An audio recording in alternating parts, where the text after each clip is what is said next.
성공적인 투자를 위해선 작전을 세우고 또 전략 또한 짜보는 것이 굉장히 중요하겠죠. 자, 오늘도 세 분의 요원들과 함께 작전 세워보도록 하겠습니다. 송범선 요원, 이주호 요원, 그리고 정선호 요원, 곽유정 요원, 그리고 김성훈 요원과 함께 해보도록 하겠습니다. 어서 오세요. 성투. 네, 안녕하십니까. 자, 먼저 오늘 시장 복귀부터 해볼 텐데요. 오늘 시장 굉장히 또 강한 흐름이 나타나 줬습니다. 자, 그렇다면 먼저 정선호 요원께서는 오늘 시장 어떻게 보셨을까요? 바로 여쭤보도록 할게요. 지금 시장이 사실상 굉장히 재밌는 시장입니다. 아마 많은 시청자 여러분들 지금 시장이 이게 왜 올라가는지도 모를 것 같고 아마 이 왜 지금 이렇게 올라가는지 모르다 보니까 일단 놓칠 것 같아서 추격 매수로서 모르겠다 사고 보자 하는 그런 분들도 굉장히 많으실 것 같아요. 일단 실질적으로 우리가 일단 이 코스피 차트를 먼저 보고 좀 설명을 드린다라고 하면은 지금 자리가 굉장히 강한 저항 구간에서 이제 흐름을 맞이해줘야 될 구간입니다. 근데 중요한 건 뭐냐고 하면은 오늘 이런 시장의 강세가 반도체 업종도 굉장히 강하게 올라와주기도 했지만 가장 큰 거는 중동 전쟁 이제 휴전 합의가 되었다라는 이야기가 나오면서 오전장에 뭐가 나왔습니까? 미 증시의 선물 시장도 올라가기 시작하고요. 우리나라 국내 증시도 강하게 상승을 해주었습니다. 근데 문제는 뭐냐고 하면은 사실상에 지금 최근에 보면 알겠지만 휴전 합의 이후에 다시 한번 또 이제 이란이 미사일 발사하는 소식도 들려오기 시작했고요. 사실 중동 전쟁 때문에 우리나라 증시가 빠진 게 없음에도 이렇게 올라간다는 건 사실 말이 안 됩니다. 그러니까 지금 시장 자체를 여러분들 본다라고 하면은 현재 우리가 대선 끝나고 나서 3,000피 돌파에 대한 기대감만 있었던 것뿐이지 그 어떤 것도 글로벌 증시로 봤을 때 시장이 올라가야 될 이유가 없었다라는 거예요.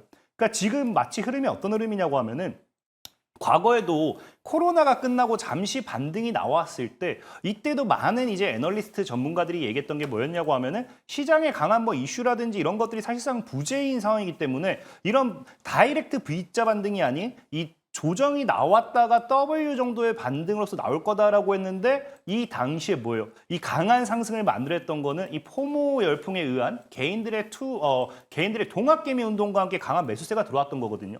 그러니까 지금 시장도 비슷하다 생각합니다. 사실상에 정말 개인들이 왜 이렇게까지 올라가야 되는지 몰라 하는 상황 속에서 일단은 뭐 했습니까? 우리가 이제 정권이 바뀌면서 이재명 대통령이 뭘 얘기해요? 코스피 5천을 얘기하고 있고요. 그 다음에 이제 이미 3천을 돌파하면서 강한 이런 시세 분출에 대한 기대가 나와주다 보니까 이런 묻지마 매수세가 지금 들어오는 게 굉장히 크다. 그렇기 때문에 오히려 지금 시장 여러분들이 공격적인 베팅을 하는 게 나쁘진 않겠지만 그렇다고 해서 오르지 못한 종목에 좀 베팅을 해서 후발주를 노리는 게 보다 안전하지 무조건적으로 강하게 올라가는 섹터에 공략했다가는 여러분들이 사는 자리가 과거에 이런 자리가 될 수도 있다는 거예요. 그렇기 때문에 지금 같은 시장이 오히려 더 조심해야 된다라고 말씀을 드리겠습니다. 네, 과거 코로나 때 강했던 시장을 또 예를 들어 주셨는데요. 그렇기 때문에 지금 계속해서 달려가고 있는 종목에 베팅을 하기보다는 저점에서 올라가고 있는 종목 위주로 살펴보자라는 이야기를 함께 해주셨습니다. 자, 그렇다면 곽유정 요원께서는 오늘 시장 어떻게 보셨습니까? 네, 오늘 시장이 3,100포인트를 찍어줬죠.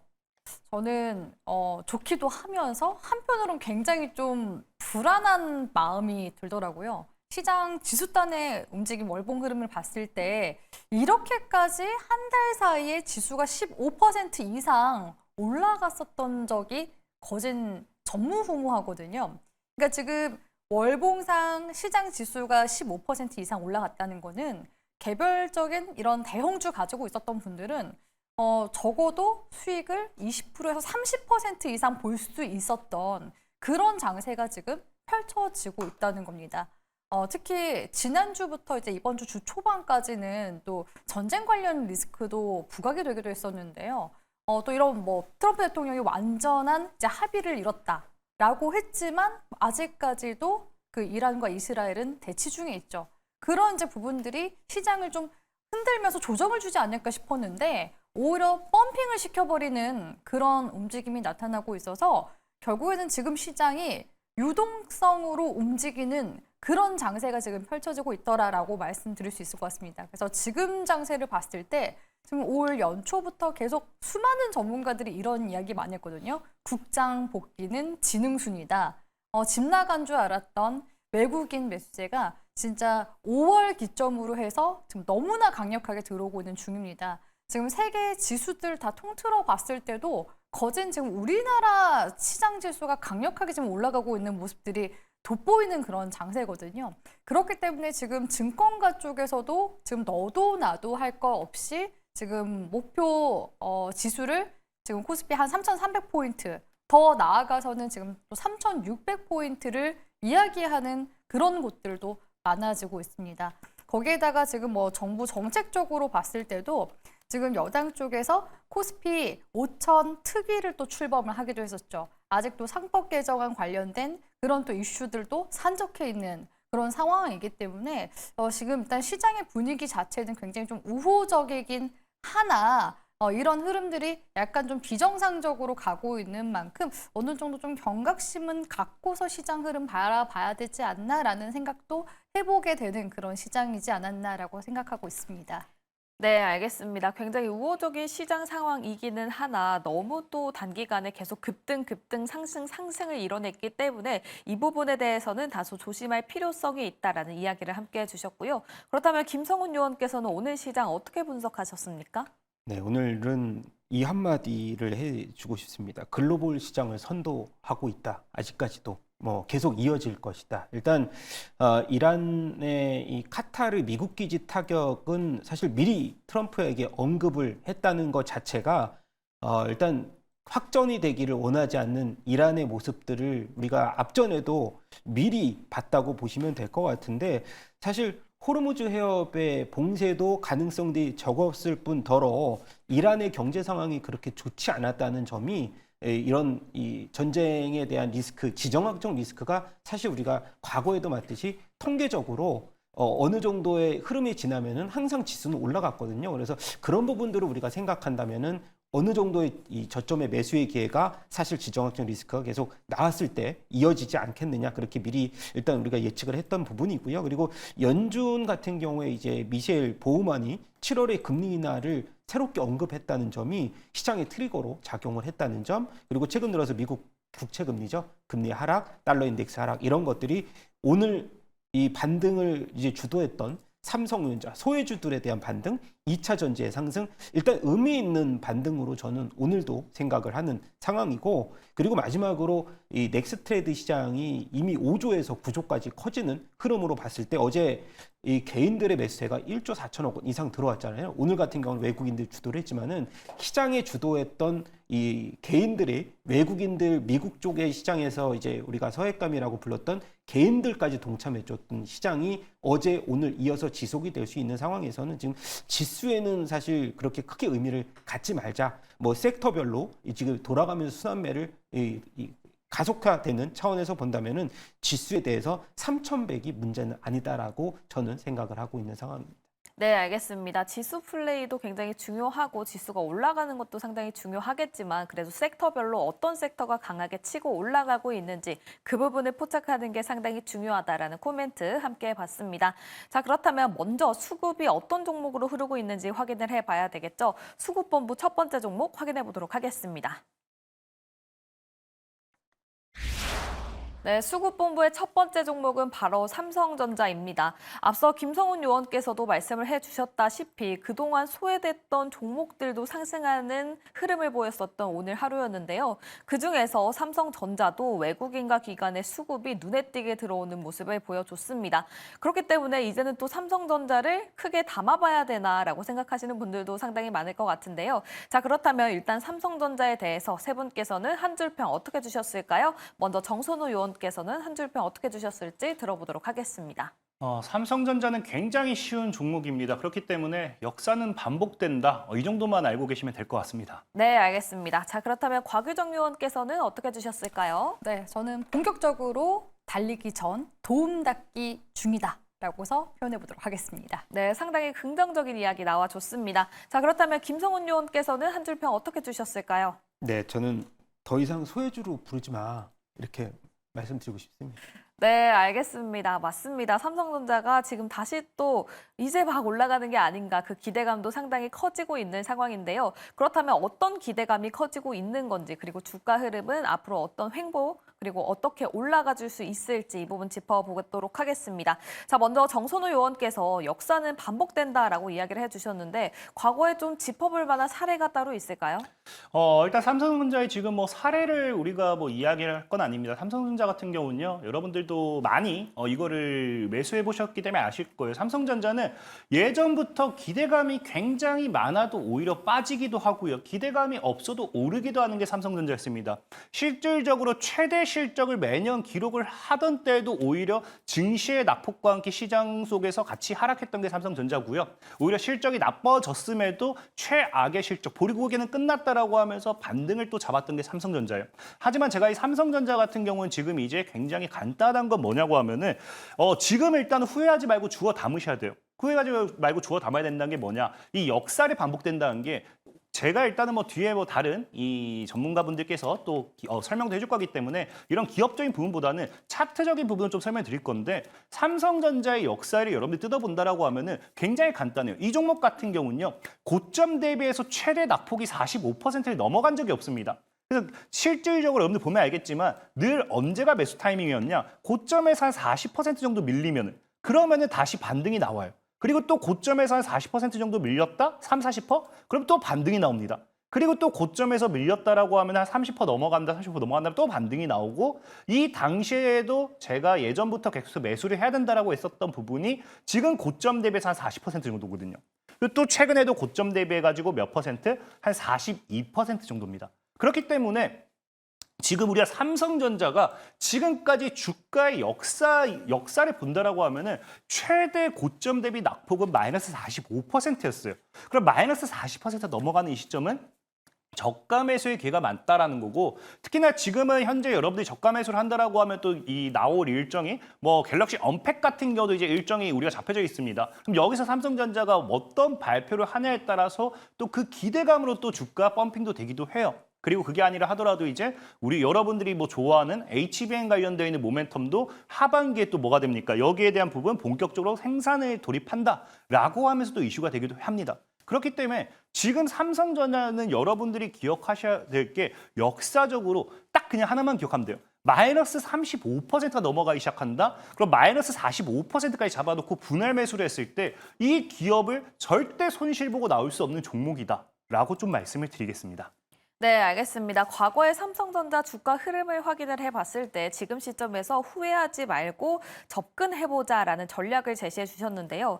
자, 그렇다면 이번에는 김성훈 요원께서는 더 이상 소외주로 부르지 마라고 해주셨습니다. 자, 그렇다면 그동안에 또 반도체 관련주들이 크게 상승하고 SK하이닉스가 특히 크게 상승할 때 삼성전자는 파란불을 켜기도 했고 계속해서 강보합권을 유지하기도 했는데요. 그렇다면 이번에는 좀 주도하면서 앞으로 상승할 수 있다라고 보십니까? 제가 한 줄 평에 소외주로 부르지 마가 주도주로 부각된다는 건 아닙니다. 네, 소외주에서 조금 어느 정도 좀 아래서 깨어난다 그런 느낌인 거지. 네.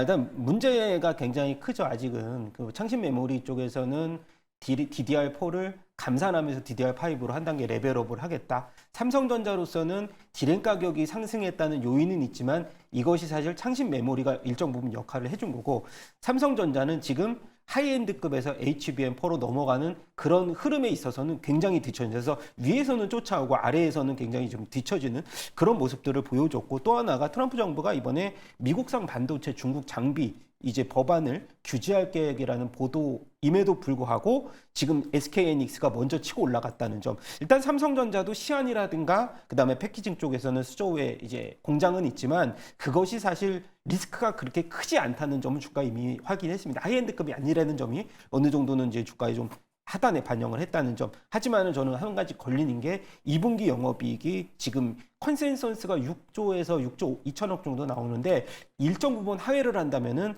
삼성전자가 넘어야 할 단기적인 산이 이제 그 25년 올해 3월이죠.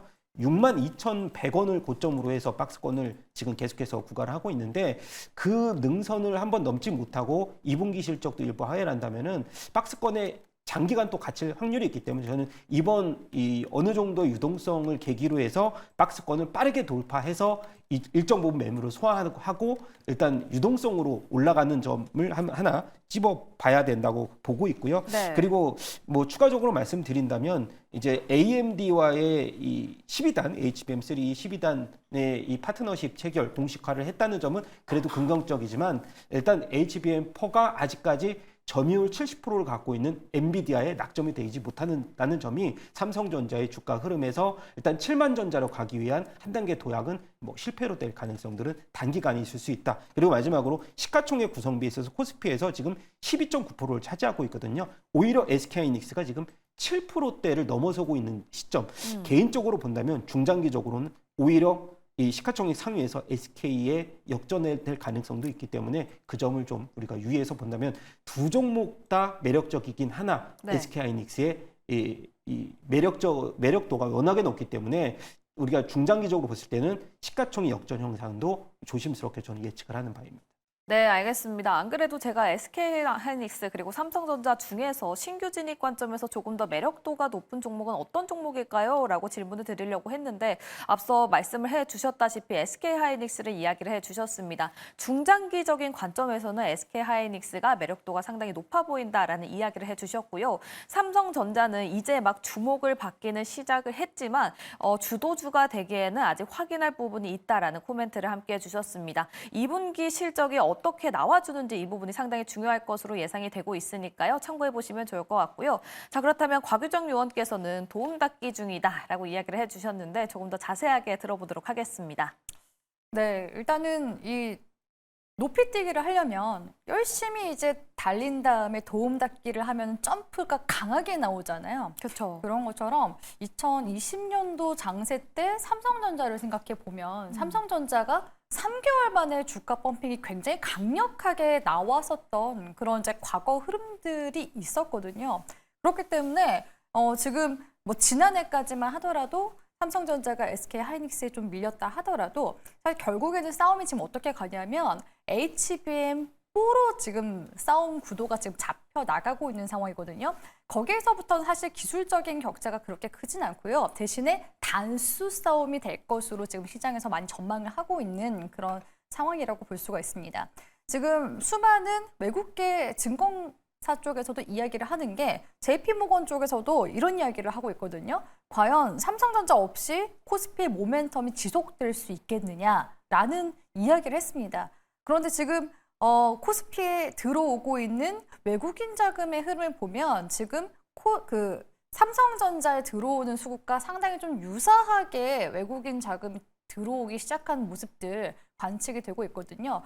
물론 이 삼성전자의 본원적인 그런 업을 본다면 메모리 반도체, 범용 반도체 쪽에 있다고 보고 있습니다. 물론 지금 SK하이닉스가 HBM4 쪽에 있어서는 시장 점유율을 70% 정도 가져가고 있는 것은 사실이긴 합니다만 D램 전체적으로 봤을 때는 삼성전자가 원래는 시장 비중이 더 높았었고요.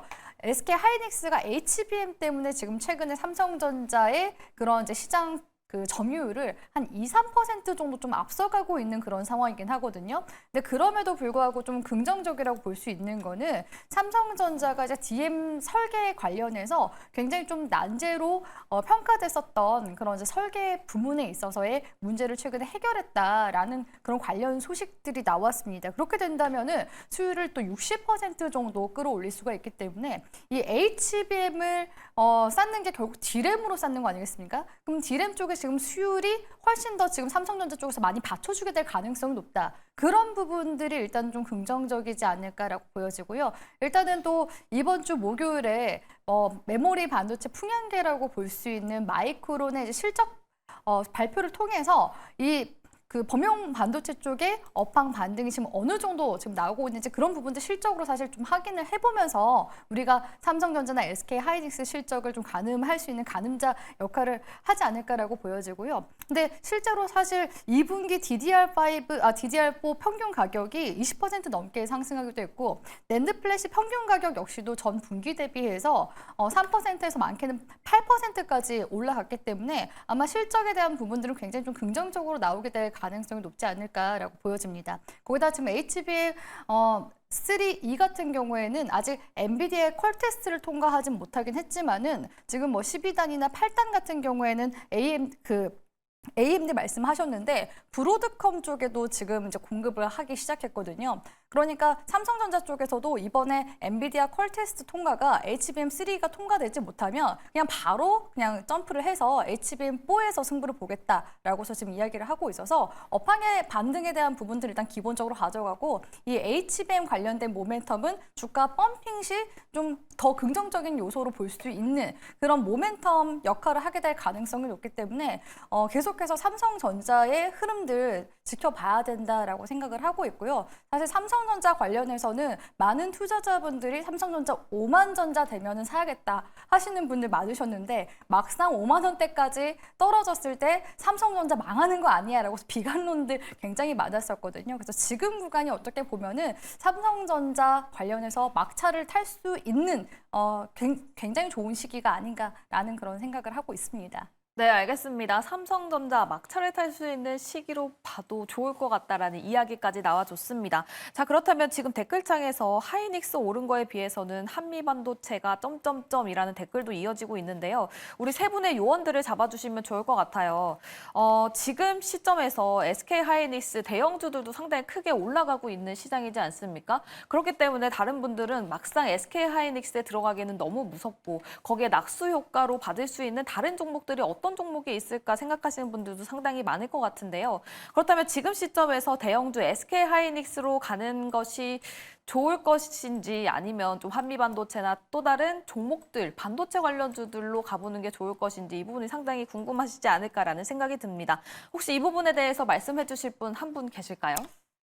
네, 곽유정 의원께서 말씀해 주시죠. 네, 제가 그래서 정말 SK 하이닉스야, 삼성전자야 하시는 분들을 위해서 어떻게 보면 약간 좀 중도 성격을 가지고 있는 그 종목을 계속 좀 방송 나올 때마다 좀 많이 언급 드리는 것 같은데요. 바로 테크윙이라는 기업입니다. 이 테크윙이라는 기업이 이제 소부장 중에서 장비를 만드는 기업이라고 볼 수가 있는데요. 특히 이 HBM 검사 장비 큐브 프로버 장비가 올해부터 이제 매출 반영이 기대가 되거든요. 특히 연초에는 삼성전자 쪽과 공급 계약 맺었고 바로 이어서 다음 달 SK 하이닉스와도 공급 계약을 맺었습니다. 근데 여기서 중요한 게 테크윙이 원래 거래하던 곳이 마이크론이거든요. 근데 마이크론에서도 HBM을 만드는 만큼 마이크론에도 이 HBM 검사 장비, 큐브 프로버 장비를 납품하게 됐을 때 이 메모리 3사 글로벌 3사 모두 다 점유를 하면서 어떻게 보면 독점 공급하게 되는 그런 모멘텀을 가지고 있기 때문에 소부장 관련해서 기업 보시는 분들이시라면은 저는 계속해서 테크윙 주목해 보시라고 말씀드리고 싶습니다. 네, 알겠습니다. 반도체 소부장과 관련해서는 테크윙을 주셨으니까요. 이 부분까지 투자 시에 참고해 보시면 좋을 것 같습니다. 자, 이렇게 수급본부 첫 번째 종목은 삼성전자였고요. 다음 두 번째 종목 확인해 보도록 하겠습니다. 네, 수급본부의 두 번째 종목은 바로 한국전력입니다. 자, 오늘 시장에서도 한국전력이 두 자릿수대 상승세를 보여주면서 종가 마감이 됐습니다. 실적 회복에 대한 전망도 나와줬고요. 또 트럼프가 이스라엘, 이란 휴전 합의에 발언을 해주면서 관련 종목 한국전력이 상승하는 흐름까지도 보여줬는데요. 자, 그렇다면 세 분 요원께서는 한 줄평 어떻게 주셨을지 먼저 정선우 요원의 한 줄평 들어보도록 하겠습니다. 10년 만에 대추세 전환이기 때문에 굉장히 기대를 해볼 수 있을 거다라고 좀 말씀을 드리겠습니다.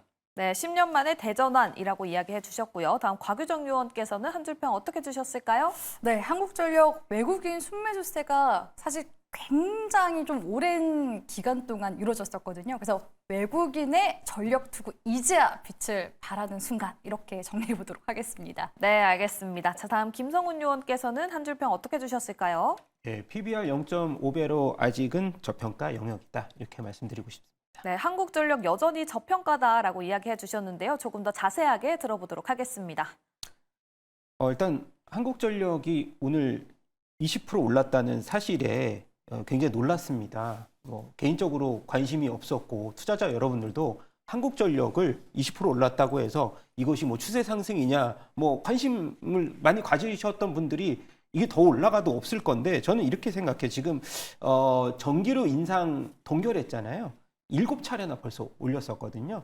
그래서 지금 한국전력 흐름을 보면 22년 이후부터 이제 저 같은 경우는 전기요금을 제가 내는 거니까 저는 이 올랐다는 것을 굉장히 많이 체감을 합니다. 근데 이제 이 산업용 요금이 벌써 65% 올랐고 주택요금이 한 35% 올렸어요. 그래서 이번에 동결이 됐다는 얘기가 뭐냐면 이 트럼프 관련돼서 LNG와 관련된 생산이 워낙에 많다 보니까 가격이 계속 다운되는 그런 영향도 있을 거고요. 그래서 마진율에 대한 영향은 크게 없을 거고요. 그리고 한국전력의 이제 이 재무 구조를 보면 이제 작년부터 턴어라운드 시작하면서 주가가 한국전력이 이미 바닥권 2만 원대를 돌파하는 흐름을 보이면서 일단 내수주로서의 최근에 상반기에 이미 상승폭이 이 2만 원대부터 지금 3만 원대까지 한 50% 정도 상승을 했다가 최근에 이제 주도주 흐름이 이제 수급이 일정부 옮겨가면서 눌림목을 3만 원에서 2만 7천 원까지 나왔거든요.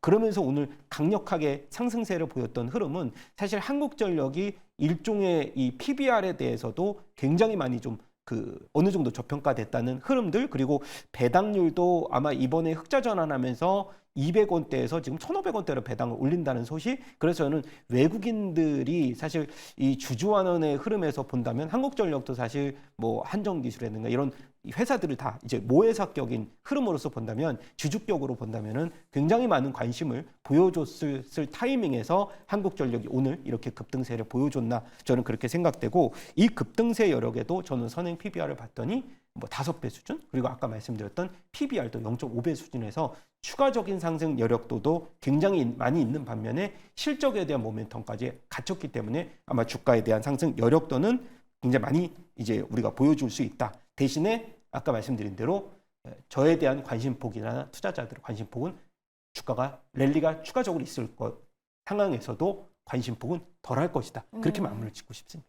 네, 알겠습니다. 상당히 긍정적으로 전망은 해주셨지만 과연 시장에서 연속적인 관심을 받을지에 대해서는 아직까지는 미지수다라는 이야기를 함께 해주셨는데요. 자, 그렇다면 정선우 의원께서는 10년 만에 대전환이라고 해주셨습니다. 조금 더 자세하게 들어보도록 하죠. 일단 역시나 뭐 차트적인 부분이 제일 우선되는 거 부분이 맞고요. 한국전력이라는 기업이 지금까지 여러분들이 기업의 주가를 본다라고 하면은 오늘 사실상에 거의 이런 상승 흐름이 나왔다라는 건 26% 상승이 나왔다라는 거는 사실상에 지금 보통의 우리가 저가형 스몰캡 종목들로 봤을 때는 점 상한가가 지금 몇 번 나왔다라고 보셔야 돼요. 그만큼 굉장히 강한 상승세였다 볼 수 있고요. 일단 제가 이제 10년 만에 대전환이라는 거는 과거 이제 거의 2016년도부터 해가지고 거의 지금 이 하방 수세대가 돌파가 나오면서 행보를 하다가 강하게 쏘아 올리고 있거든요. 그래서 아마 이런 패턴이 나왔을 때는 얼마나 올라갈지, 정말 그 신고가 돌파가 나왔을 때는 지금 자리에서 못해도 50% 내지 2배 정도 올라가는 그런 패턴의 흐름이고요. 지금 한국전력 같은 경우가 굉장히 뭐 사실상 기대를 많이 하는 추세예요. 사실상 여러분들 뭐 전기요금도 지금 뭐 동결이 되다 보니까 실적에 대한 기대를 못할 수도 있다 생각하고 있지만 지금 실적에 대한 기대가 굉장히 긍정적으로 지속적으로 리포트라든지 이런 것들이 나와주고 있습니다. 실질적인 여러분들도 알다시피 과거에 지금 이제 한국전력 같은 경우 계속해서 이 흐름이 약했던 게 러시아와 우크라이나 전쟁이라든지 뭐 이런 것들이 중동 전쟁 뭐 다양하게 계속 터지잖아요. 그러다 보니까 전 세계적으로 글로벌 뭐 LNG라든지 이제 석탄이라든지 유가가 굉장히 급등하게 되면서 한국전력이 기존에 이 생산 원가에 대한 부담감이 굉장히 심했습니다. 그렇다고 해가지고 이 생산 원가를 전기세를 급격하게 인상해서 뭐 이거를 다시 충당하느냐, 그것도 아니었거든요. 여러분들도 알다시피 이제 코로나라든지 이런 걸 겪으면서 사실 과거에는 한국전력이 원가 이하로 지금 그 전력을 공급하게 되면서 실적이 굉장히 안 좋아지는 추세였어요. 근데 이번에 이제 오늘 같은 경우가 사실 그 이란과 거의 그 합의를 했다, 휴전을 했다라는 소식이 거의 방아쇠였다 보시면 좋을 것 같고, 거기에 따른 실적 기대가 굉장히 많이 나오다 보니까 상방에 대한 흐름은 기대해 볼 수 있습니다. 다만 이걸 무조건적으로 이제 상방에 대한 기대를 하긴 또 어려운 부분은 지금 이제 실적 굉장히 좋아지겠지만 과거에 여러분들도 알다시피 원가 이하로 공급을 하게 되면서 그동안 한국전력이 부채가 굉장히 많이 쌓였어요.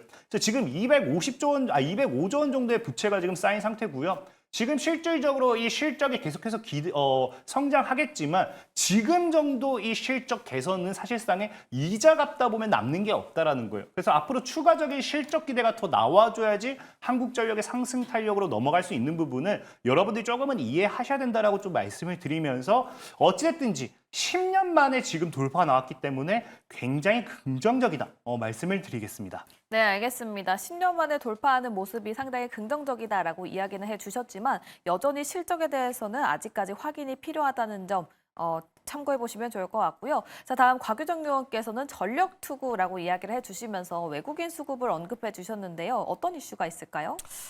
지금 이제 시장에서 계속 화두가 되고 있는 부분이 상법 개정과 관련된 내용들 나오고 있는 중이잖아요. 사실 이와 관련된 내용이 지난해 윤 정부 시절 때 밸류업 정책으로 일단 신호탄이 저는 한번 나왔었다고 생각하고 있거든요. 그렇기 때문에 저 PBR 관련 기업들이 최근에 시장에서 좀 계속 부각을 받고 있는 중이고 이 한국전력 같은 경우에도 PBR이 지금 1이 안 되기 때문에 외국인 매수세가 굉장히 좀 들어오기 좋은 그런 지금 상황에 있는 기업이지 않나라고 보여집니다. 실적을 한번 확인하고 가자라고 말씀을 하셨었는데 이 한국전력 같은 경우에는 지금 최근에 영업이익이 지난해부터 이제 흑자 전환되기 시작했거든요. 올해 같은 경우에는 지난해보다도 매출과 영업이익이 또 대폭 성장할 것으로 컨센서스가 지금 나타나주고 있는 상황이기 때문에 외국인들이 좋아할 만한 그런 재료들은 지금 다 갖고 있는 중이라고 볼 수가 있겠죠. 저 PBR에 거기에다가 지금 실적 같은 경우에도 지금 올라가고 있어요. 거기에다가 플러스로 지금 한국전력에서 이제 지난해부터 배당도 이제 진행을 하는데 이 배당 수익률을 또 따져보면은 5% 정도 이상 될 것으로 또 기대가 되고 있는 그런 상황이거든요. 그렇기 때문에 지금 이제 한국전력의 마진 개선 지금 이슈가 계속 나오고 있는 상황이라서 아까 뭐 말씀하셨다시피 산업용 전기 요금 인상 효과도 지금 계속 지속되고 있는 중이기 때문에 이러한 한국전력의 흐름들 추가적으로 이어지지 않을까라고 보여집니다. 다만 오늘은 사실 대형 종목, 무거운 종목 치고는 급등이 굉장히 좀 크게 나온 상황이긴 하거든요. 그렇기 때문에 한번 쉬어가는 구간 나오지 않을까라고 보여지고요. 지금 월봉상 흐름 봤을 때는 기존에 이제 헤드앤숄더 봤을 때 2007년도에는 또 43,000원 구간대 기준으로 해서 흐름 추가적으로 상단 열어볼 수 있기 때문에 지금 시점에서 10,000원 정도 가까이 일단은 추가적인 시세 가능성 있기 때문에 4만 원대 올라와서도 추가적인 흐름들 보면서 기술적인 대응이나 이 한국전력 관련된 업황 다시 한번 더 확인하고서 가시면 괜찮지 않을까라고 보고 있습니다. 네, 알겠습니다. 한국전력과 관련해서 또 기술적으로 짚어주셨으니까요. 투자 시에 참고해 보시면 좋을 것 같습니다. 자, 이제 이슈본부로 넘어가 보도록 하겠습니다. 이슈본부 첫 번째 종목 열어보도록 하죠. 네, 이슈본부의 첫 번째 종목은 바로 카카오뱅크입니다. 자, 오늘도 20% 가깝게 상승해 주면서 마무리가 됐고요. 윗꼬리가 다소 달리기는 했습니다. 오늘 카카오뱅크 상승에 따라서 굉장히 많은 해석들이 있었는데요. 세 분의 요원들께서는 어떻게 해석을 하셨을지 자, 먼저 한 줄평부터 들어보도록 하겠습니다. 정선우 요원께서는 카카오뱅크 한 줄평 어떻게 주셨을까요? 저는 이거를 무조건적으로 살 게 아니라 정말 믿는 사람만 사라라고 좀 이야기를 하고 싶습니다. 네, 믿는 사람만 사라. 자, 다음 곽유정 의원께서는 어떻게 주셨을까요? 최근에 카카오 그룹주들 특히 카카오페이나 카카오뱅크 같은 경우에는 스테이블 코인 관련 이슈로 올라가고 있는 걸로 알고 있는데요. 사실 이 스테이블 뜻이 흔들림 없는 안정된 이런 뜻을 가지고 있죠. 지금 견고한 흐름들 보여주고 있어서 스테이블이라고 표현해 보도록 하겠습니다. 네, 알겠습니다. 자, 다음 김성훈 의원께서는 한 줄평 어떻게 주셨을까요? 네, 저는 정책에 AI를 더한 카카오뱅크다.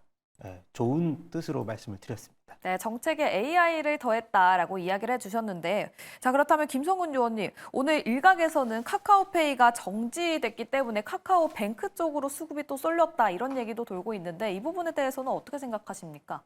그런 부분도 있고요. 근데 특이한 거는 JP모건이 이제 그 우려감 있는 목소리에 이제 그 레포트를 냈음에도 불구하고 그렇죠, 네. 사실 시장에서는 일정 부분 조정폭이 있는 것이 아니라고 했는데 급등세로 마감을 했잖아요. 맞아요. 굉장히 저는 이게 사실은 카카오뱅크가 아까 제가 정책에 AI를 더했다 그랬는데 정책적 모멘텀이 그 정도로 국내 시장에 강하게 작용을 했다고 보실 수가 있을 것 같고요. 태국의 이제 가상은행 시장의 진출에 대해서 사실 이게 스테이블 코인과 관련돼서 성장하기까지 굉장히 오랜 시간적인 이 흐름이 걸릴 것이다. 이것을 수익화가 되기까지도 해외 진출의 모멘텀은 있지만은 사실 굉장히 부정적으로 보는 의견들에 대해서는 보기 좋게 이제 역발상의 투자가 이 성공을 했다 저는 볼 수가 있을 것 같고 뭐 일단 파티는 계속 즐겨야 될 것 같아요. 지금 1분기 제가 봤더니 카카오뱅크 같은 경우 수신 잔액이 60조가 돌파가 됐다는 소식이 얼마 전에 들려왔는데 전년 동기 대비해서 14%나 증가를 했고요. 우리가 흔히 통화성 예금이라고 하잖아요. 요구불 예금. 우리가 요구를 했을 때 바로 이제 우리가 뭐 환전이라든가 다시 이제 제출할 수 있는 그게 36조로 전체 60%를 차지를 하면서 사실 이런 것들이 수익화를 진행할 수 있는 비즈니스 모델이 굉장히 확장될 수 있다는 전 증거라고 보여지고 있어서 그리고 또 하나가 제가 AI를 더했다라고 했는데 최근에 계산기 플랫폼을 제일 먼저 또 출시를 했고요. 그리고 금융권 최초로 AI 대화형 서비스 서칭 프로그램을 이제 도입을 한다는 점도 저는 일단 하반기에 있을 카카오의 오픈 AI의 이제 시작의 출시와 더불어서 뱅크 쪽이나 페이 쪽이나 굉장히 좀 좋은 낙수 역할을 보일 수 있다는 점이 주가의 상승 트리거가 되지 않았나. 그리고 저는 뭐 일단 카카오 이 뱅크를 뭐 뱅크도 그렇고 카카오도 그렇고 시장의 이제 그 기술적 분석을 봤을 때는 일봉보다는 주봉이나 월봉을 이제 보자. 그래야 투자에 대한 관점이 생긴다라고 보는데 단기간에는 많이 이제 주가가 상승을 보였기 때문에 일단 주가 레벨에 대한 부담감은 있습니다만 일단 고점에 대해서 94,400원이 이제 카카오뱅크가 고점이거든요. 사실 밸류에이션을 계산하기보다는 이 정책적 모멘텀의 드라이브를 조금 더 즐겼으면 합니다. 네, 알겠습니다. 상당히 긍정적으로 말씀을 해주셨고요. 하반기까지도 모멘텀이 있는 만큼 이 부분을 짚어주셨습니다. 자, 그렇다면 정선우 의원께서는 믿는 사람만 사라라고 이야기를 해주셨는데요. 또 일각에서는 기대감으로 올라간 종목이기 때문에 아직까지는 조심해야 된다라는 해석도 있습니다. 그렇다면 정선우 의원께서는 믿고 있나요? 저는 개인적으로 믿진 않습니다. 그러니까 제가 이 믿는 사람만 사라라는 거는 일단은 뭐 뒤에도 설명드리겠지만 이 스테이블 코인에 대해서는 믿음이 있어요. 근데 원화 스테이블 코인이라고 지금 강조를 하죠. 일단 이 원화 스테이블 코인과 일반 달러 기반 스테이블 코인 이것도 뭐가 다른지도 이해하셔야 되고 일단 카카오 그룹이라는 게 지금 기대감이 사실 굉장히 커요. 사실 제가 봤을 때는 정말로 과거까지도 올라갈 수 있을 거다라고 생각한 게 뭐냐고 하면은 과거에 사실 이제 이 문재인 전 대통령 시절에 가장 정책 수혜를 많이 받았던 게 카카오 그룹이라는 이야기가 있을 정도로 굉장히 크게 올라갔습니다. 근데 이번에 최근에 많이 죽었다가 뭐가 됐느냐? 지금 새로 이제 이재명 대통령으로 이제 정권이 바뀌면서 이 원화 스테이블 코인을 밀고 있죠. 근데 원화 스테이블 코인에 있어서 지금도 일가에서 전문가들은 나오는 게 가장 먼저 출시할 거는 카카오페이가 될 거다라고 하면서 이 카카오 그룹에 대한 이 원화 스테이블 코인 관련 기대감이 굉장히 많이 부각이 돼요. 그래서 이게 정책 수혜주로는 사실 굉장히 크게 올라갈 거다라고 저는 생각을 하고 있습니다. 다만 저는 여러분들에게 믿는 사람들만 사랑하는 게 무슨 말이냐? 이 스테이블 코인이라는 게 제가 예전에도 얘기했지만 기본적으로 이 스테이블 코인을 발행하기 위해서는 담보가 필요해요. 그거를 이제 우리가 뭐 달러로 이제 담보를 잡고 달러 기반 스테이블 코인으로 만드느냐 아니면 뭐 다른 그 화폐를 기반으로 잡고 스테이블 코인을 발행하느냐 이거의 차이인데 기본적으로 최근에 여러분들이 스테이블 코인 하니까 진짜 그냥 이게 무조건적으로 해외에 가서 막 쓸 수 있고 이런 걸 생각하는 것 같아요. 뭐 틀린 말은 아닙니다. 지금 비자 같은 경우도 사실 이제 해외 같은 경우는 가면은 비자 카드를 통해 가지고 여러분들이 굳이 환전을 할 필요 없이 거기서 실시간 그대로 환전 수수료 필요 없이 결제할 수 있는 시스템이 이미 이루어지고 있고 실사례로 적용되고 있어요. 근데 문제는 무엇이냐?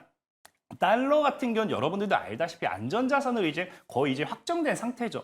근데 이제 원화 기반의 스테이블 코인을 넘어가게 된다라고 하면은 다른 사람들이 이제 달러 기반 스테이블 코인을 얼마든지 살 수도 있어요. 근데 원화를 봤을 때 사실상 이게 해외에서도 정말 달러만큼 안전자산으로서도 이게 인정이 되느냐는 겁니다. 만약에 원화 기반 스테이블 코인을 사게 되는 이거를 운영했을 때 사실 해외에서는 굳이 우리나라로 올 필요가 없다 하면은 굳이 원화 기반의 스테이블 코인을 이용해야 될 필요도 없는 부분이고요. 뭐 해외로 나갔는데도 사실상 뭐 카카오 그룹이라는 게 제가 예전에도 얘기했지만 사실 뭐 비자라든지 이런 데서 뭐 차라리 뭐 라인 뭐 이런 데서 뭐 원화 기반 스테이블 코인을 결제 시스템을 도입해 준다라고 하면 전 긍정적으로 볼 것 같아요. 여러분들이 해외를 나가면 제가 전에도 얘기했지만 카카오의 가장 큰 단점은 국내에 너무 한정되어 있다는 거예요. 물론 해외에서도 인기가 있습니다. 하지만 여러분들이 해외에 나가봤을 때는 카카오보다는 차라리 라인이 더 많이 많은 사람들이 알고 있고요. 그렇기 때문에 사실상 여러분들이 원화 기반 이 스테이블 코인이다 해가지고 카카오의 결제 시스템을 도입해서 해외 나갔는데 그게 이용 안 된다고 하면은 그냥 우리나라에서 여러분들 체크카드 쓰는 거나 뭐 신용카드 쓰는 거나 다를 게 없거든요. 그렇기 때문에 저는 이게 원화 기반 스테이블 코인 자체는 저는 사실상 믿지 않는다라는 거고, 하지만 이게 과거 정부 정책으로 카카오가 많이 올랐던 것처럼 카카오 그룹이라는 건 이미 지금 뭐 원화 기반 스테이블 코인이 시장에서 굉장히 부각이 되고 있어요. 이게 사실 원화 기반이 중요한 게 아니라 스테이블 코인이 전 세계적으로 부각이 되고 있어요. 그러다 보니까 우리나라에 굳이 이제 뭐 사실 해외 뭐 달러 관련된 스테이블 코인 관련주가 없기 때문에 원화 기반으로서 갈 수 있는 그런 섹터들이 대장주로 엮이고 있는 게 아닌가 좀 생각해 보고 있고, 그래서 이거는 여러분들이 그냥 내가 정말 원화 기반 스테이블 코인 믿는다라고 하면은 정말 몰빵하셔도 된다 생각합니다. 하지만 원화 기반 스테이블 코인에 조금이라도 여러분들이 의구심이 든다고 하면은 저는 조금은 보수적으로 접근하는 게 좋겠다라고 좀 말씀드리겠습니다. 네, 알겠습니다. 자, 다음 곽유정 요원께서는 스테이블이라고 주셨는데요. 조금 더 자세하게 이야기 들어보도록 하겠습니다. 네, 확실히 지금 카카오 그룹주들 내에서도 순환매가 나타나고 있는 모습들 관측이 되고 있는데요. 스테이블 코인 관련해서 정성원 대표님이 너무 상세하게 자세하게 말씀을 해주셨기 때문에 여기서 조금 더 이제 덧붙여서 말씀드리자면, 지금 이제 카카오페이가 지금 이 스테이블 코인 쪽으로 가장 좀 수혜가 더 기대가 되면서 주가가 좀 올라가고 있는 중이거든요. 이 스테이블 코인 같은 경우는 실제 자산을 1대1로 담보해서 발행하는 가상 자산이기 때문에 사실 핵심 담보 자산은 선불 충전금이라고 볼 수가 있습니다. 이런 선불 충전금에 비례해서 같은 규모의 스테이블 코인 발행이 가능한데, 카카오페이가 이런 간편 결제사들 중에서도 이런 선불 충전금이 가장 많기 때문에 지금 좀 핵심 수혜주로 부각이 되고 있는 것으로 보여지고요. 카카오뱅크로 지금 이어가는 그런 이제 플로우를 봤을 때 사실 지금 또 전 국민이 가장 많이 사용하는 메신저가 또 카카오지 않습니까? 카카오를 이용하다 보면은 친구들 내진 지인들에게 돈을 보내거나 하는 일이 있을 때 송금을 할 때 카카오페이나 카카오뱅크를 또 이용하는 경우들이 많습니다. 거기에다가 최근에 금리 인상기였기 때문에 대출 관련해서도 많은 또 이제 자영업자들이 굉장히 또 소가리를 하기도 했었는데요. 이런 인터넷 전문 은행 쪽에서 저금리에 또 대출을 한때 또 많이 발행을 해줬었기 때문에 최근에 그 영업 이자 수익이 늘고 있는 모습들도 좀 두드러지는 것 같습니다. 사실 저는 좀 안타까웠던 거는 지난해 KB 금융이라든지 신한, 뭐 지주 이런 금융 기업들은 다 밸류업 정책과 맞물리면서 주가 상승이 굉장히 강하게 나타나기도 했었는데, 그에 비해서 상대적으로 인터넷 전문 은행 관련 기업들은 많이 부각을 받지 못한 모습들이었었거든요. 그렇기 때문에 카카오뱅크의 이러한 상승세를 봤을 때 저는 여기서 좀 약간 그 투자 인사이트를 얻어 가보자면은, 최근에 K뱅크가 IPO도 진행을 하고 있거든요. 카카오뱅크가 이제 상장했었던 시절 보면 그때 이제 언택트 이제 수혜 받아서 카카오 그룹주들이 자회사들 카카오페이, 뱅크, 카카오 게임즈 상장하던 시절이었어요. 이때 이제 수혜 받아서 카카오뱅크 역시도 성공적으로 시장에 상장을 할 수가 있었는데, K뱅크가 이러한 지금 카카오뱅크의 상승세와 맞물리면서 IPO에서도 꽤나 성공적으로 그 수요 예측이 좀 되지 않을까라는 생각을 하고 있어서, IPO 관심 있으신 분들은 카카오뱅크 흐름을 보시면서 K뱅크 IPO에도 관심 가져보시면 어떨까라고 보고 있습니다. 네, 알겠습니다. K뱅크의 IPO에도 관심을 가져보자라는 이야기 함께 해주셨으니까요. 투자 시에 참고해 보시면 좋을 것 같습니다. 자, 다음 이슈본부 두 번째 종목 확인해 보도록 하죠. 네, 이슈본부의 두 번째 종목은 대한항공입니다. 자, 대한항공 세 분께서는 한 줄평 어떻게 주셨을지, 자, 먼저 정선우 의원의 한 줄평 들어보도록 하겠습니다. 메가 국적의 항공사가 드디어 탄생하는 게 아닌가 좀 생각해 보면서 그렇게 말씀드리겠습니다. 네, 다음 곽유정 의원께서는 한 줄평 어떻게 주셨을까요? 네, 저는 떴다 비행기 이렇게 표현해 보도록 하겠습니다. 네, 알겠습니다. 자, 다음 김성훈 의원께서는 한 줄평 어떻게 주셨을까요? 네, 지정학적 리스크는 항공사들에게는 저가 매수 기회다라고 말씀드리고 싶습니다. 네, 지정학적 리스크는 저가 기회가 될 수 있다라고 이야기를 해주셨습니다. 자, 그렇다면 곽유정 의원께서는 노래까지 불러주셨는데요. 떴다 비행기 들어보도록 하겠습니다. 네, 일단은 최근에 이제 환율이 안정세를 찾아가고 있는 중이긴 하죠. 그러다 보니까 지금 워낙 강세로 인해서 해외여행 수요가 증가하고 있다라는 부분들 굉장히 좀 긍정적으로 볼 수 있는 부분이지 않나 싶습니다. 거기에다가 사실 지난해 가장 또 많은 또 여행을 갔었던 또 국가가 또 일본 아니겠습니까? 또 엔저 그런 현상과 맞물리면서 해외 여행 수요가 증가했는데 올해는 또 중국의 또 춘절도 마찬가지고 또 우리나라도 황금 연휴가 껴있는 그런 이제 하반기가 기대가 되는 그런 상황이기 때문에 해외 여행 수요 증가에 대해서는 굉장히 좀 긍정적으로 보고 있고요. 사실 달러로 이제 항공료들 결제 많이 하거든요. 그렇기 때문에 항공료 비용이 또 줄어들게 되면은 실적 개선에 있어서도 굉장히 좀 긍정적인 부분들이 많다라고 볼 수가 있습니다. 제가 사실 대한항공에 있어서 가장 좀 최근에 주목하고 있는 분야는 미국의 군용기 MRO 관련해서 우리나라와의 협력 가능성 이런 이제 부분들이 지금 계속 시장에서 화두가 되고 있는 중이기도 하거든요. 특히 이제 미국 쪽에서도 우리나라의 하나 에어로스페이스라든지 한국항공우주, 대한항공 이쪽과의 지금 협업을 굉장히 좀 기대를 하고 있는 그런 상황이라고 볼 수가 있고요. 우리가 사실 대한항공 하면은 여객기, 뭐 화물기 이렇게만 생각을 하고 있긴 하지만 대한항공 쪽에서도 군용 항공기 헬기, MRO 관련해서는 세계적인 역량을 가지고 있는 곳이기도 합니다. 또 특히나 영종도의 그 항공 엔진 대규모 클러스터도 지금 이제 조성을 하고 있는 중이기 때문에 MRO 관련해서 지금 이슈가 들어온다면 이 대한항공을 단순히 그냥 이제 항공주로만 볼 게 아니라 방산 관련된 이슈도 지금 들어오는 그런 기업이라고 바라봐야 된다고 저는 생각을 하고 있거든요. 그런 관점에서 대한항공의 모멘텀 굉장히 저는 크게 지금 모멘텀을 가지고 있는 그런 상황이라고 보고 있고요. 대한항공의 주가 움직임도 잠깐 한번 보자면요.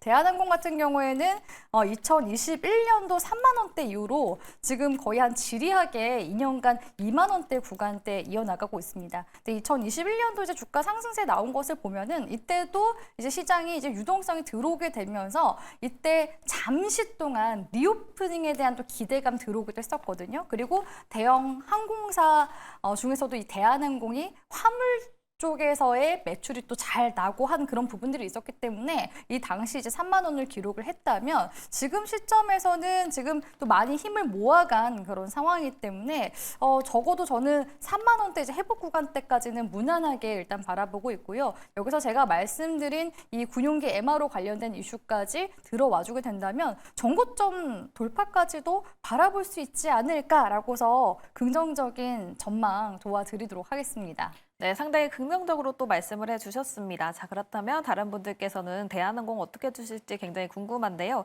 자, 이번에는 정선우 의원께 여쭤보도록 할게요. 메가국적 항공사가 탄생했다라고 해주셨는데 그렇다면 주식 그 주가도 메가 트렌드로 갈 수 있을까요?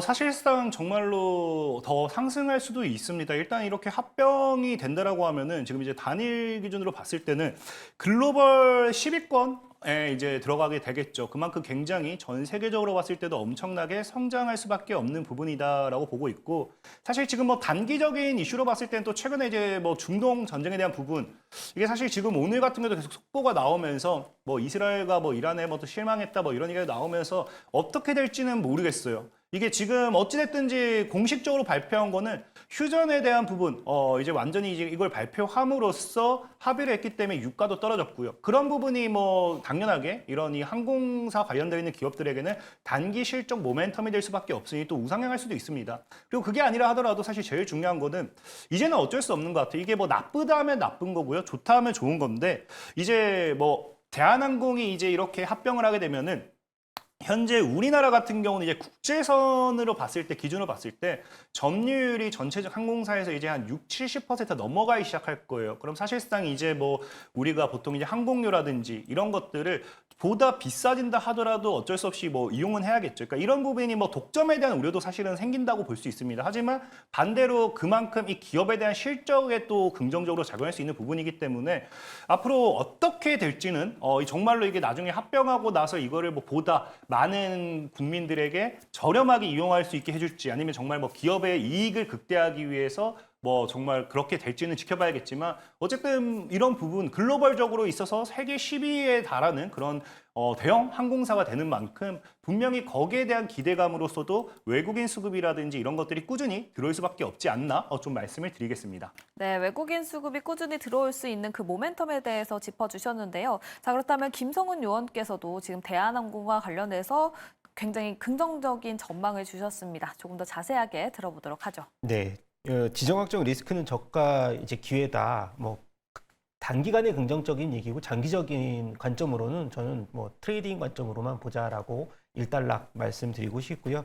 일단 뭐 가장 중요한 거는 지금 모회사인 한진칼 경영권 싸움이 조 회장 지분 쪽으로 좀 넘어가서 호방그룹과의 이제 경영권 싸움은 어느 정도 수면 아래로 좀 가라앉은 상황이고요. 핵심은 미중 갈등 간의 반사이익, 미주 노선의 확대 그런 것들 그리고 또 국제선 매출에 대한 증가. 근데 단 최근에 화물선 같은 경우에 매출 감소 2분기 예상하고 있는데 이게 미중 관세 전쟁 여파로 가시오가 1분기 때 많이 증가됐던 여파가 일부 있었기 때문에 아마 주가에는 화물 수요에 대한 감소가 일부 그래도 미리 반영을 했다라고 보는 상황이고요. 일단 2분기 앞전에 우리가 이제 4월하고 5월까지는 고환율에 대해서 사실 실적에 대한 일부 로스가 있을 수 있지만은 이제 환율이 어느 정도 안정화를 찾고 달러가 하락이 될수록 마진율은 높아진다는 점 그리고 일정 부분 한한령에 대한 기대감의 최대 수혜주 그리고 일단 마지막으로 본다면 대한항공은 일단 국적기 최근에 LCC 항공사의 이제 리스크가 굉장히 많이 불거졌기 때문에 저 같은 경우로 7월에 이제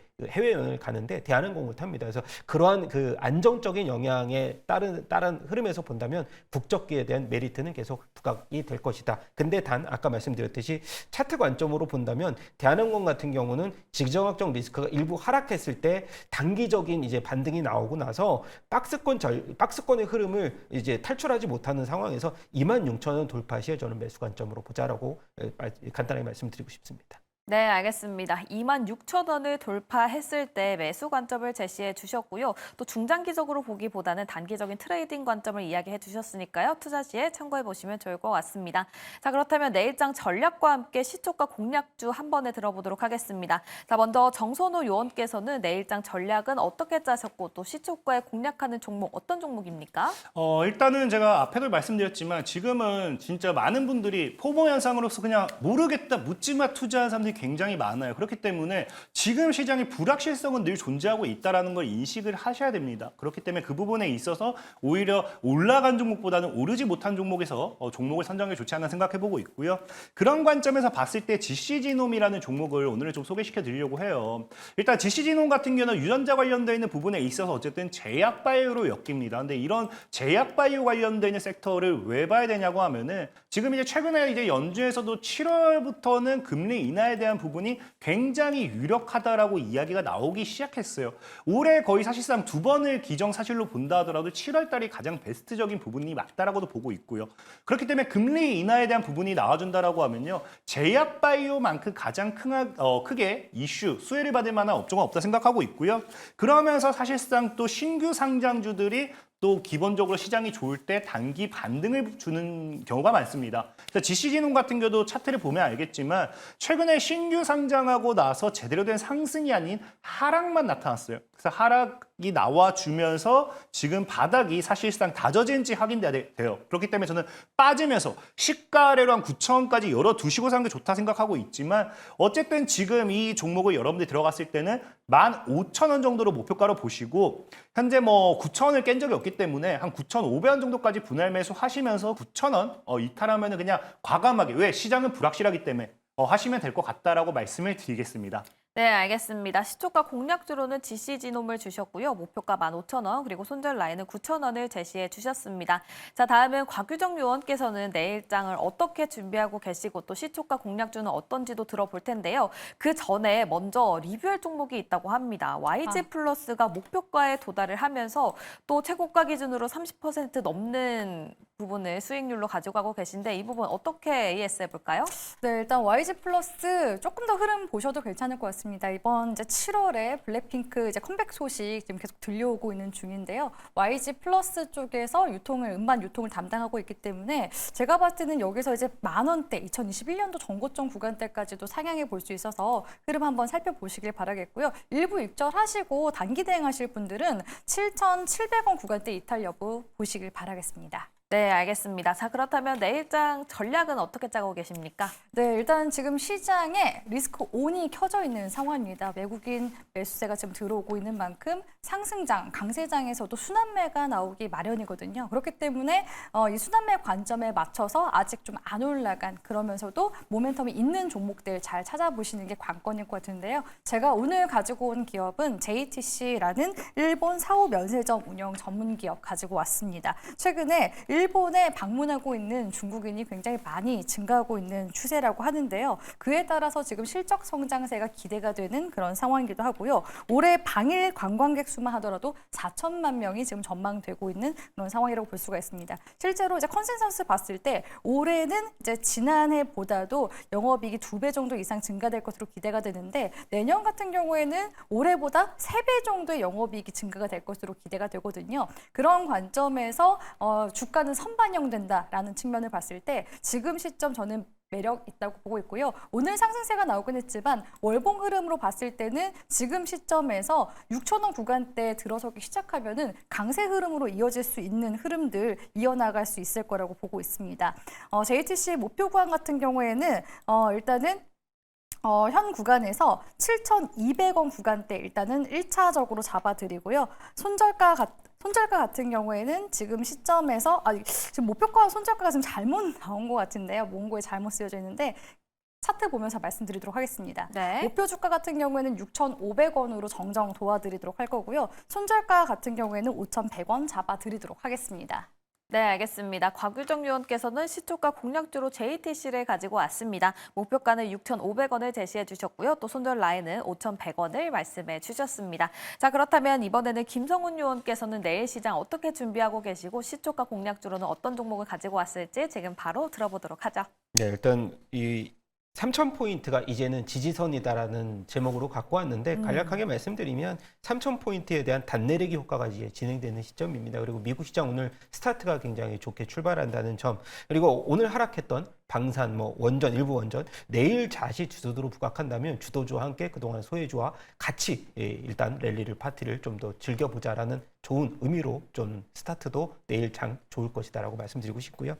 그리고 종목 시초가 공략주는 앞전에 코너에서 이제 전문가님께서도 말씀드려가지고 중복이 되는데 더진이라는 종목 스테이블 코인 관련주인데 이번에 지역화폐 50만 원에서 200만 원 증액한다는 소식 때문에 이번에 정책 관련주로서 스테이블 코인이 오늘장에도 강세를 나타냈는데 더진이라는 종목이 그 중에서 좀 핵심주로 부각이 될 수 있는 가능성들, 일단 이중 플랫폼입니다. 일단 이 이용 기관 이제 두 개의 금융사를 이용해서 하나가 오류가 남에도 불구하고 뱅크 결제 수납이 가능한 기능을 처음으로 도입하는 더진에 대해서 매력도가 굉장히 높아질 것이고요. 아마존이 국내 시장 진출하면서 피지사로서 더진을 택했다는 점도 긍정적으로 작용할 것이다. 그래서 일단 시초가 공략도 긍정적인 흐름, 그리고 목표가는 7,000원, 손절가 4,500원 라인 제시하도록 하겠습니다. 네, 김성훈 의원께서는 더진을 가지고 왔습니다. 목표가는 7,000원을 제시해 주셨고요. 손절 라인은 4,500원을 말씀해 주셨으니까요. 내일장에서 투자 시에 참고해 보시면 좋을 것 같습니다. 자, 이렇게 7층 투자 전략실 세 분의 요원들과 함께 전략 함께 세워봤습니다. 정선호 요원, 곽유정 요원, 그리고 김성훈 요원 감사합니다.